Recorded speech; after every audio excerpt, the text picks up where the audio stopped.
Hello বন্ধুরা, welcome to our channel Bong sports আড্ডা। নিয়ে চলে এলাম আরও একটা আপডেটেড ভিডিওটাতে রয়েছে মোহামেডান স্পোর্টিং ক্লাবকে নিয়ে বেশ কিছু গুরুত্বপূর্ণ আপডেট। প্রথম যে আপডেটটা তোমাদের সঙ্গে শেয়ার করে নেব সেটা হলো AIFF এর আন্ডার 17 ইউথ লিগে মোহামেডান স্পোর্টিং ক্লাব গ্রুপ এতে রয়েছে, যেখানে মোহামেডান স্পোর্টিং ক্লাবের সঙ্গে রয়েছে কলকাতার অপর দুই প্রধান মোহনবাগান সুপার জায়ান্ট এবং ইস্টবেঙ্গল এফসি। তাছাড়াও এই গ্রুপে মোহামেডান স্পোর্টিং ক্লাবের সঙ্গে রয়েছে Bidhannagar municipality sports academy, Adamas sports academy এবং বঙ্গীয় ফুটবল একাডেমি। মোহামেডান স্পোর্টিং ক্লাবের গ্রুপ এর যে ফিকচার, সেই ফিকচারও কিন্তু বেরিয়ে এসছে, যেখানে মোহামেডান স্পোর্টিং ক্লাব নিজেদের ঘরের মাঠে প্রথম ম্যাচেই মুখোমুখি হবে কলকাতার অপর প্রধান মোহনবাগান সুপার জায়ান্টের 5-1-2025 বেলা 2টো থেকে। এরপর মোহামেডান স্পোর্টিং ক্লাবের ম্যাচ রয়েছে 8 তারিখ, 8ই জানুয়ারি 2025, যেখানে মোহামেডান স্পোর্টিং ক্লাব মুখোমুখি হবে ইস্টবেঙ্গল এফসির ইস্টবেঙ্গলের ঘরের মাঠে। এরপর মোহামেডান স্পোর্টিং ক্লাবের ম্যাচ রয়েছে 11 জানুয়ারি 2025, যেখানে মোহামেডান স্পোর্টিং ক্লাবের প্রতিপক্ষ বঙ্গীয় ফুটবল একাডেমি। এই ম্যাচটাও কিন্তু মোহামেডান স্পোর্টিং ক্লাব ইউথ দলের অ্যাওয়ে ম্যাচ। এরপর মোহামেডান স্পোর্টিং ক্লাবের ম্যাচ রয়েছে 14 জানুয়ারি 2025, যেখানে মোহামেডান স্পোর্টিং ক্লাবের প্রতিপক্ষ বিধাননগর মিউনিসিপ্যালিটি স্পোর্টস একাডেমি। এই ম্যাচটা হবে মোহামেডান স্পোর্টিং ক্লাবের নিজেদের ঘরের মাঠে। এরপর 17 তারিখে আরও একটা অ্যাওয়ে ম্যাচ খেলবে অ্যাডামাস স্পোর্টস একাডেমির বিরুদ্ধে মোহামেডান স্পোর্টিং ক্লাব। 20 তারিখে মোহামেডান স্পোর্টিং ক্লাব খেলবে বিধাননগর মিউনিসিপ্যালিটি স্পোর্টস একাডেমির বিরুদ্ধে নিজেদের অ্যাওয়ে ম্যাচ। এরপর মোহামেডান স্পোর্টিং ক্লাবের ম্যাচ রয়েছে 24 তারিখ ইস্টবেঙ্গলের সঙ্গে নিজেদের ঘরের মাঠে। এই খেলাটা হবে দুপুর 2টো থেকে। এরপর 27 তারিখে মোহামেডান স্পোর্টিং ক্লাবের ম্যাচ রয়েছে অ্যাডামাস স্পোর্টস একাডেমির বিরুদ্ধে নিজেদের ঘরের মাঠে এবং এই খেলাটাও হবে দুপুর 2টো থেকে।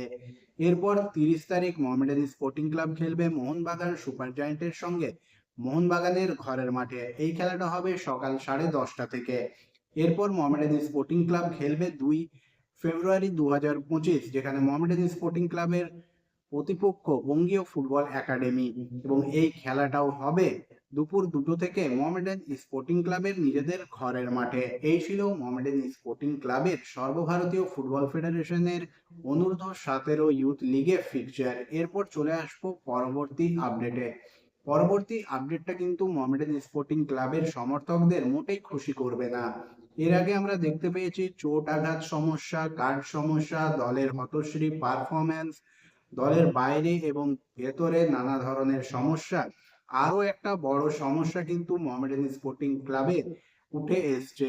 বিভিন্ন সংবাদ সূত্রে যে আপডেট বেরিয়ে এসছে, সেখানে জানানো হয়েছে মোহামেডান স্পোর্টিং ক্লাবের ইনভেস্টরদের মধ্যে দ্বন্দ্বের কারণে বেশ কিছু স্বদেশি এবং বিদেশি খেলোয়াড়দের কিন্তু প্রায় 3 থেকে 4 মাসের বেতন বকেয়া রয়েছে এবং এই বেতন বকেয়ার জন্য খেলোয়াড়েরা কিন্তু ইতিমধ্যেই ম্যানেজমেন্টের কাছে দরবার শুরু করেছেন এবং অতি সত্বর তাদের এই বেতন যদি ক্লিয়ার না করা হয়, তারা কিন্তু ফিফার দ্বারস্থ হতে পারে বা তারা কিন্তু বিদ্রোহ ঘোষণা করতে পারে।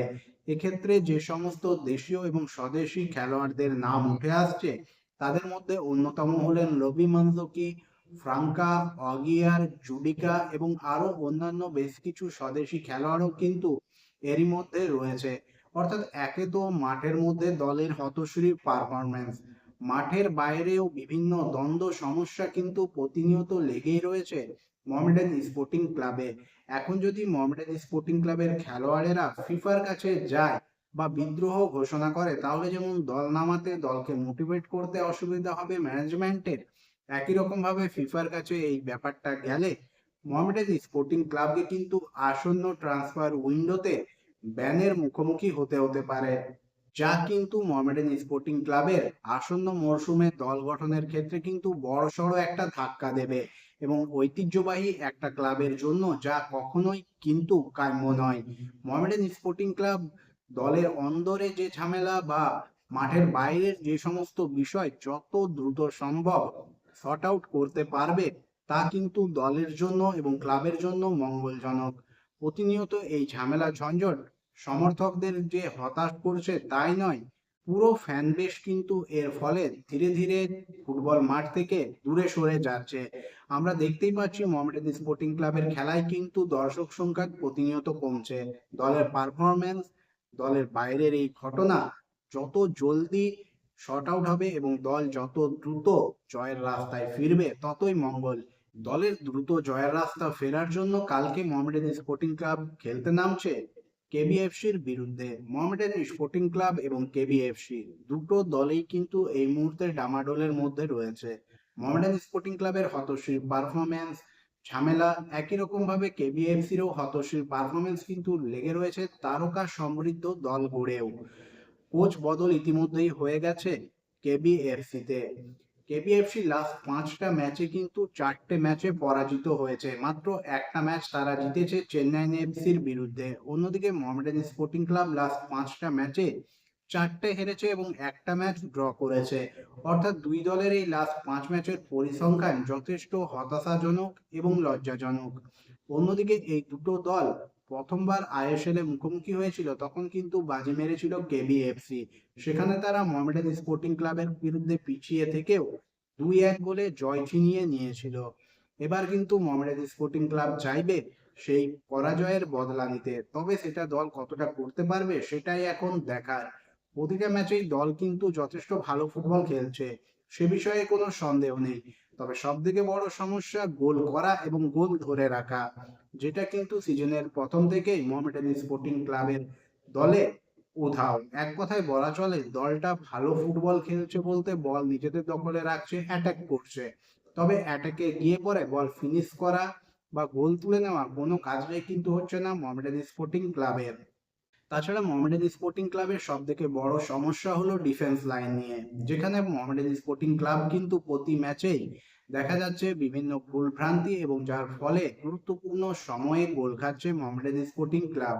লাস্ট ম্যাচে মোহামেডান স্পোর্টিং ক্লাব 10 জনে খেলেও মুম্বাই সিটি এফসির বিরুদ্ধে কিন্তু দুর্দান্ত একটা পারফরমেন্স মেলে ধরেছিল, জয় বা ড্র ম্যাচটা করতে পারেনি, ফলে খালি হাতে ফিরতে হয় মোহামেডান স্পোর্টিং ক্লাবকে। এবার তাদের সামনে কেবিএফসি, যারা কিন্তু লাস্ট ম্যাচে মোহনবাগানের কাছে পরাজিত হওয়ার পর কোচ ছাঁটাই করেছে এবং তারাও চাইবে নতুন করে মরশুমটাকে আবার শুরু করতে এবং একটা জয় তুলে নিতে। দুটো দলের যা অবস্থা তাতে দুটো দলের কাছেই কিন্তু এই ম্যাচে জয়টা খুবই ইম্পর্টেন্ট। যে দলেই জয় পাবে পরবর্তী ম্যাচগুলোর জন্য সেই দলের কাছেই কিন্তু মোটিভেশন এবং মনোবল দুটোই বাড়িয়ে নেওয়ার সুযোগ রইবে। মোহামেডান স্পোর্টিং ক্লাব দলটা এখন যথেষ্ট ছন্নছাড়া, কার্ড চোট প্রতিটা সমস্যায় লেগে রয়েছে। আশা করা যায় কালকের ম্যাচে মোহামেডান স্পোর্টিং ক্লাব 5জন বিদেশিকেই পাবে, যাদের মধ্যে প্রথম একাদশে আমরা 4জন বিদেশি মনজুকি, ফ্রাঙ্কা, অগিয়ার এবং কাসিমভ অথবা অ্যালেক্সিসকে প্রথম থেকে দেখতে পাবো।